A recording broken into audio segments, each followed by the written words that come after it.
in today's matchup, we have King Ghidorah versus the main four Jaegers in Pacific Rim Uprising, which is Gypsy Avenger, Saber Athena, Bracer Phoenix, and Guardian Bravo. King Ghidorah comes in at 521 feet tall and weighing 141,000 tons, while Gypsy Avenger is a Mark 6 and is 270 feet tall, 2,000 tons. Saber Athena is a Mark 7, 250 feet tall, 1,600 tons. Bracer Phoenix is a Mark 5, standing at 232 feet, 2,000 tons.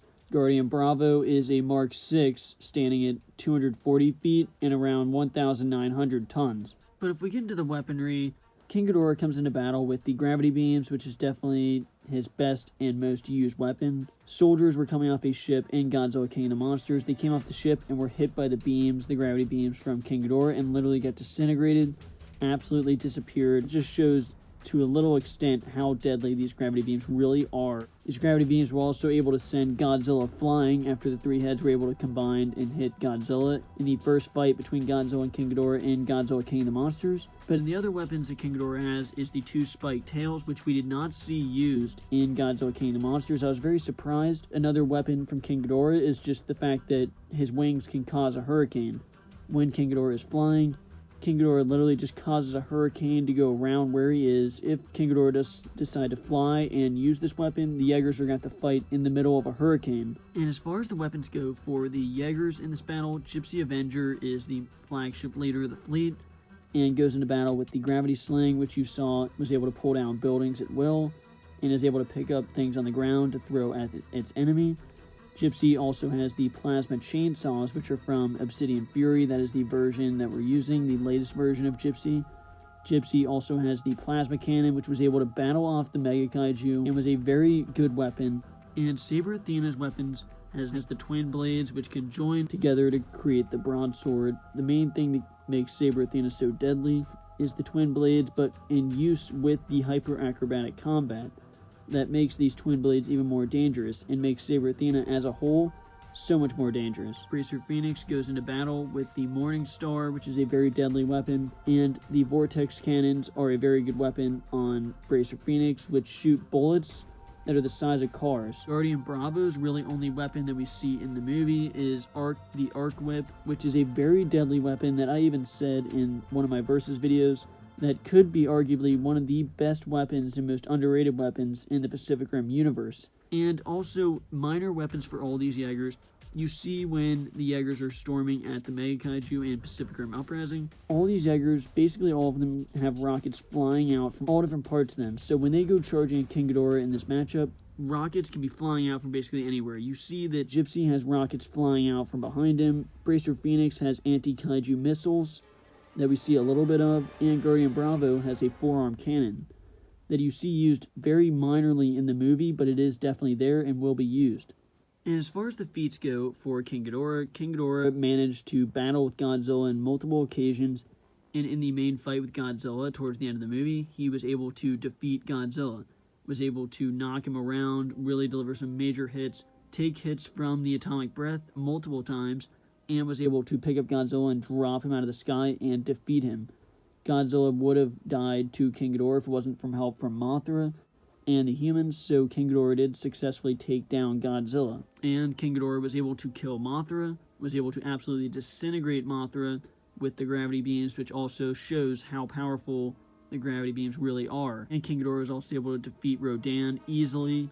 So King Ghidorah was successfully able to take down every single main kaiju in Godzilla King of the Monsters. And obviously one of the best feats from King Ghidorah and the best just straight up facts about King Ghidorah to even say is that King Ghidorah's head did get ripped off and grew back. So that means King Ghidorah's heads can grow back, and the regeneration factor is major and is easily the best feat because you can't just cut off the heads of King Ghidorah to actually defeat King Ghidorah. So that is a very, very big feat and the biggest feat from King Ghidorah in that movie. And as far as the feats go for the Jaegers, the Uprising Jaegers, Gypsy Avenger was able to take a beating from Obsidian Fury, which was a very deadly Jaeger, and did a lot of damage on Gypsy, but was able to recover. And Gypsy was able to successfully kill Obsidian Fury, ripping the chest right out of him, which shows extreme strength and durability. And Gypsy was also able to take multiple hits from the Mega Kaiju was able to fight the Mega Kaiju the longest, a good amount of time. When you think about how big and deadly the Mega Kaiju is, for Gypsy to be able to fight the Mega Kaiju as long as it did is very impressive and worth noting. And Saber Athena, as far as the feats go for Saber Athena was able to basically knock around every single kaiju that she saw, other than the Mega Kaiju, because Saber was able to knock around Haikuja like it was nothing, was able to kick Strike Thorn back into a building, and using the hyper-acrobatic combat, Saber was able to do a lot of damage in that movie. Embracer was able to hold off Strike Thorn with the Vortex Cannons, and was able to break off a part of the Mega Kaiju's face with that Morning Star, which I mentioned earlier. Guardian Bravo was able to destroy Haikuja, whipping him back into a building, and just showing that Arc Whip can be very deadly, and is going to be a weapon that, just one of the weapons that King Ghidorah would definitely want to watch out for, and will be a very dangerous weapon. But as far as if these two are both lined up, already discussing all of the facts about the size and the weapons and the feats, there are obviously a lot of info to cover, especially with there being 4 Jaegers, and there's a lot of info to cover. But if these two were both lined up, obviously King Ghidorah has the size, being 521 feet tall. Obviously, the Pacific Rim Uprising Jaegers have the numbers because it's 4 versus 1. Now, yes, King Ghidorah is 3 different heads, but it is one single body, so the numbers definitely go to the Jaegers. But with King Ghidorah's 3 heads, it definitely doesn't make it as simple as 4 against 1, because the 3 heads makes it to where King Ghidorah could possibly fight 3 things at the same time. And with the gravity beams, King Ghidorah could aim at 3 different things possibly at the same time.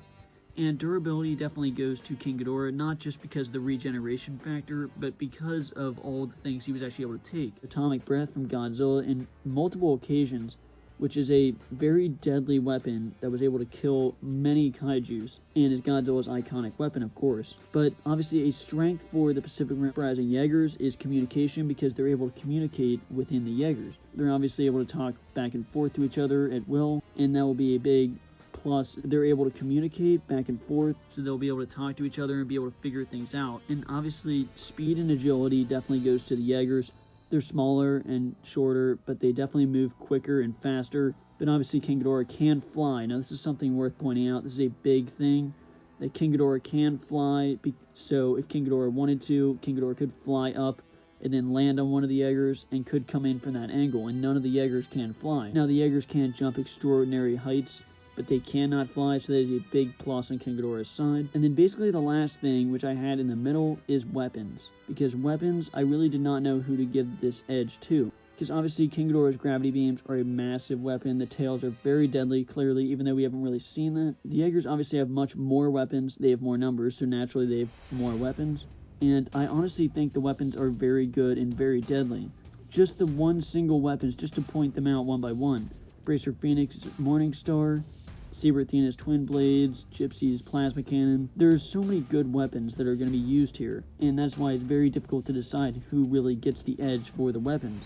But if King Ghidorah was lined up and the Jaegers were just staring him down, literally that exact same scene with the Uprising Jaegers facing off against the Mega Kaiju, I just am picturing the same exact scene, just switch out the Mega Kaiju with King Ghidorah. I honestly don't think it would go out the same way, because the way it went down at Pacific Rim was the Jaegers charged, they were firing weapons, and the Mega Kaiju used the ability to send them all going different directions. Now, King Ghidorah will not be able to do that. So I really do feel that King Ghidorah will fire the gravity beams, can shoot them 3 different directions, but the Jaegers will charge. They'll all be firing weapons, rockets, guns, everywhere. I do feel Guardian Bravo will sneak around, try to hit with the Arc Whip. Bracer Phoenix will try to send the Morning Star flying. Gypsy will be firing the Plasma Cannon, Gravity Sling. Saber Athena will be sneaking around trying to use the Twin Blades. And these are just so many weapons attacking King Ghidorah at once. And King Ghidorah doesn't have 3 heads, which is 3 different possible heads to attack something going near. But then it would still be 4 against 3, even if you count the heads as 3 different things. But I really do think, in the end, there are so many deadly weapons going King Ghidorah. King Ghidorah will not go down without a fight. I feel the weapons that these Jaegers bring into battle will definitely be able to decapitate these heads sooner or later, and they will be able to grow back, but it does take a significant time for them to grow back. So I really do think that eventually the overwhelming number of these Jaegers will be able to eventually cut these heads off and eventually get to the body of King Ghidorah to rip it open and destroy it. Now, King Ghidorah is very powerful, but 4 Jaegers that are so advanced the most advanced Jaegers we've ever seen, even more advanced than the Jaegers in the first one. Now, obviously, they don't have experience, but they do have a very deadly weapons, advanced Jaegers, and the pure numbers that I just have to give the win to the Jaegers in the end. I do not think this would be easy. I think King Ghidorah would definitely be taking down a couple of them, but in the end, I feel with all of these weapons, would eventually be able to put too much damage to the center of King Ghidorah, and as far as we know, the actual chest area, as far as the main body of King Ghidorah cannot grow back, it's only the heads. So I feel these Jaegers would eventually, they decapitate some of the heads and get enough damage to the middle of King Ghidorah that it would actually kill King Ghidorah, and I'd have to give the win to the Jaegers in this fight. But as always, let me know down below what you thought of this matchup, and let me know if you agree with me. I really do think this would be close. I think this could go either way. But make sure you let me know down below who you think would win in this matchup. And thanks for watching.